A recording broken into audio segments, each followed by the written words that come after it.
Hello, আসসালামু আলাইকুম। গত পর্বে আমরা শিখলাম পেজ লিঙ্কিং করা। আমরা একটা পেজের সাথে একটা পেজ লিঙ্ক করা শিখলাম। এই পর্বে আমরা শিখব লাইন ব্রেক করা এবং ইমেল লিঙ্ক করা। তো শুরুতেই আমি আগের ক্লাসের গুলো মুছে দেই, আগের ক্লাসগুলো নতুন করে সেভ করি। ক্লাস 7 ফোল্ডারে সেভ করি ইন্ডেক্স নামে। তো প্রথমেই আমরা লাইন ব্রেক ট্যাগটি দেখব। তো সেজন্য লাইন ব্রেক ট্যাগটি ব্যবহার করতে হবে, সাধারণত পি ট্যাগের ভিতরেই ব্যবহার করা হয়। তো সেজন্য আগে পি ট্যাগটি লিখি, P start tag, P in tag, এবং এর ভিতরে কিছু ডামি কন্টেন্ট ব্যবহার করি। ডামি কন্টেন্ট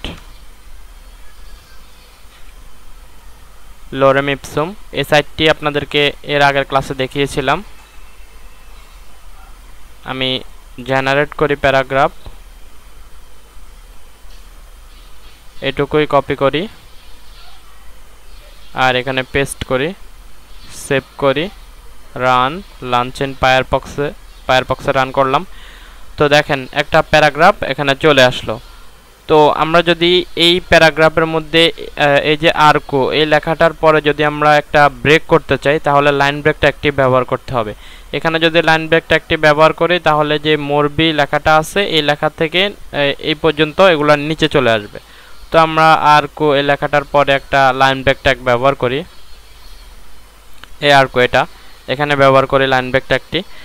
আমরা যখন আইএমজি ট্যাগ শিখেছিলাম, ওখানে আইএমজি ট্যাগের স্টার্ট ট্যাগ এবং ইন ট্যাগ দুটি একসাথেই ছিল। আর এখানের মধ্যে সেম যে লাইন ব্রেক ট্যাগ, ওটারও স্টার্ট এবং ইন ট্যাগ দুটি একসাথেই হবে। লাইন ব্রেক ট্যাগটি দেখাই। লাইন ব্রেক ট্যাগটি হলো এরকম, বিআর, জাস্ট একটা লেস দেন বিআর স্ল্যাশ আবার গ্রেটার দেন, আইএমজি ট্যাগের মতোই কিন্তু লাইন ব্রেক ট্যাগটি, ঠিক আছে। তো আমি সেভ করি, আবার ব্রাউজারে গিয়ে রিলোড করি, রিলোড, দেখব আমাদের যে মোরবি লেখাটা আরকো লেখার পরে আমরা কি করলাম, আরকো লেখার পরে আমরা একটা বিআর ট্যাগ অর্থাৎ লাইন ব্রেক ট্যাগ ব্যবহার করলাম। লাইন ব্রেক ট্যাগ ব্যবহার করার পরে যে মোরবি লেখাটা আছে ওই লেখাটা থেকে এই পর্যন্ত নিচে নেমে গেল। এই যে এখানে আমরা লাইন ব্রেক ট্যাগ ব্যবহার করলাম, এখানে আমাদের লেখাগুলো এখান থেকে যত লেখা আছে এরপরে সব লেখায় লাইন ব্রেক হয়ে নিচে নেমে গেল। তো আমরা আরেকটা ব্রেক ব্যবহার করি, লাইন ব্রেক, সেটা এনটি এর পরে ব্যবহার করি। এই যে এনটি এখানেই ব্যবহার করি, line break BR slash greater than, এখানে লাইন ব্রেক ট্যাগটি ব্যবহার করি, এখানে সেভ করি, আবার রিলোড করি। দেখব যে এনটি লেখার পরে আমরা লাইন ব্রেক ট্যাগ ব্যবহার করলাম, তখন এই যে ইন্টিজার এই লেখাটা নিচে নেমে এলো। অর্থাৎ আমরা লাইন ব্রেক ট্যাগটি যেখানেই ব্যবহার করব এরপর থেকে যত লেখা থাকবে সবগুলা ব্রেক হয়ে নিচে নেমে আসবে। এটাই হলো লাইন ব্রেক ট্যাগ। আমরা এখানে লাইন ব্রেক ট্যাগ ব্যবহার করলাম, এই পর্যন্ত নিচে নেমে গেল। আবার এখানে লাইন ব্রেক ট্যাগ ব্যবহার করলাম, এরপরে যত লেখা আছে সবগুলা নিচে নেমে গেল। অর্থাৎ লাইনকে ব্রেক করা, ভাঙানোর জন্য বিআর ট্যাগটি ব্যবহার করা হয়, ঠিক আছে। তো এখানে আমরা লাইন ব্রেক ট্যাগটি দেখলাম। ইমেল লিঙ্ক তো এখন আমি ইমেল লিঙ্কটি করি। ইমেল লিঙ্ক করতে হলে এই ট্যাগ দিয়েই করতে হবে। তো সেজন্য প্রথমে এই ট্যাগটি লিখি, এই ট্যাগ স্টার্ট ট্যাগ এবং এই ট্যাগ ইন ট্যাগ, আর এখানে লিখি ইমেল মি, ঠিক আছে। ইমেল মি লিখলাম, আর এখানের মধ্যে এইচর‍্যাপ অ্যাট্রিবিউটটি লিখি। আমি এর আগের ক্লাসে দেখিয়েছিলাম এইচর‍্যাপ অ্যাট্রিবিউটটি। তো এইচর‍্যাপ অ্যাট্রিবিউটটি আপনারা জানেন, এইচর‍্যাপ অ্যাট্রিবিউটটি ব্যবহার করা হয় লিঙ্ক করার জন্য। আমরা যখন এখানে পেজ লিঙ্কিং করলাম তখন পেজের লিঙ্কটা দিলাম, আর যখন ওয়েবসাইট লিঙ্কিং করলাম তখন ওয়েবসাইটের লিঙ্কটা দিলাম। এখন আমরা ইমেল লিঙ্ক করব, সেজন্য এখানে ইমেল লিঙ্কটা, ইমেল ঠিকানাটা দিব, ঠিক আছে।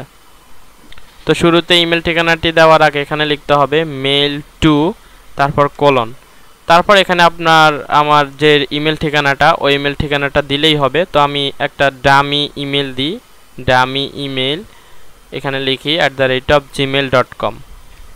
এখানে যে কোলন আছে মেল টুর পরে, মেল টুটা লিখতেই হবে। মেল টুর পরে যে কোলন আছে, কোলনের পরে যে ইমেল ঠিকানাটা আপনার সেই ইমেল ঠিকানাটি এখানে লিখতে হবে। তো আমি যে কোনো একটা ইমেল দিলাম, dummy@gmail.com এই ঠিকানাটা দিলাম। তো এখানে সেভ করি। সেভ করার পরে যদি এখানে ব্রাউজারে রিলোড করি, তখন দেখবো এখানে ইমেল মিতে যখন ক্লিক করব তখন কি হবে দেখেন, ক্লিক করার সাথে সাথে আমার এখানে ইমেল সফটওয়্যারটি নেই, যার কারণে ওপেন হচ্ছে না। আমি আপনাদেরকে বুঝাই দিচ্ছি। এখানে যখন ইমেল মিতে ক্লিক করা হবে, তো এখানে যে ইমেল ঠিকানাটা এখানে আমি দিলাম, এখানের মধ্যে ইমেল মিতে যখন ক্লিক করা হবে তখন মেইল টু এই ইমেল ঠিকানাটা দিতে যখন এখানে ক্লিক করা হবে তখন অটোমেটিকভাবে একটা কম্পিউটারে যে সফটওয়্যার সেটআপ থাকবে ওই সফটওয়্যারটি ওপেন হয়ে যাবে এবং ওই সফটওয়্যারের মাধ্যমে এই মেইল ঠিকানায় খুব সহজেই ইমেল পাঠানো যাবে। তো আমার এখানের মধ্যে কম্পিউটারে পিসিতে ওই সফটওয়্যারটি সেটআপ নাই, যার কারণে যে কোনো একটা সফটওয়্যার সেটআপ থাকে সাধারণত ডিফল্ট একটা ইমেল পাঠানোর জন্য সফটওয়্যার সেটআপ থাকে সব পিসিতেই।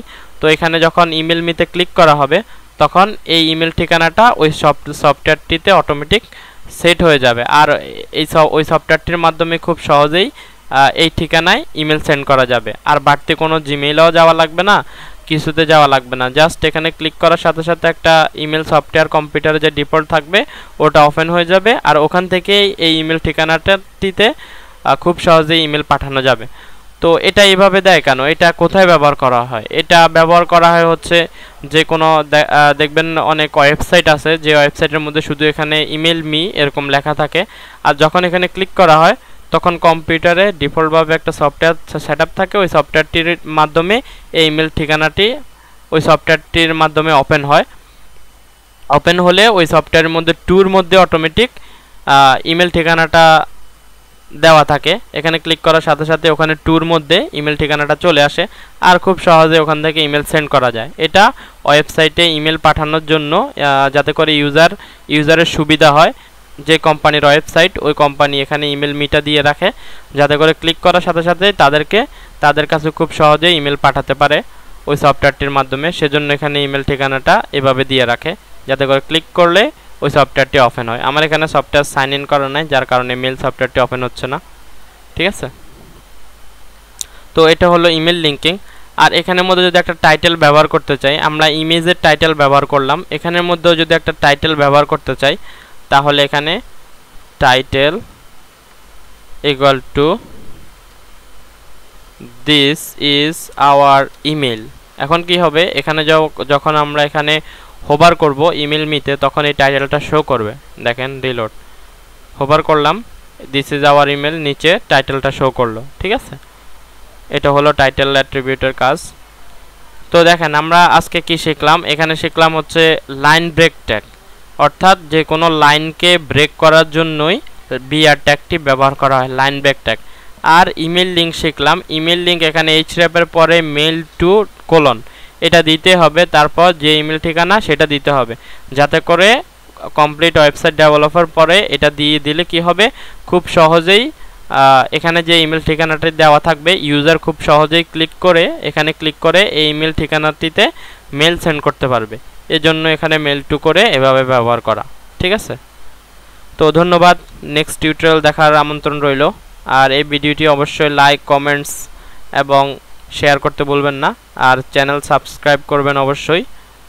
Thank you.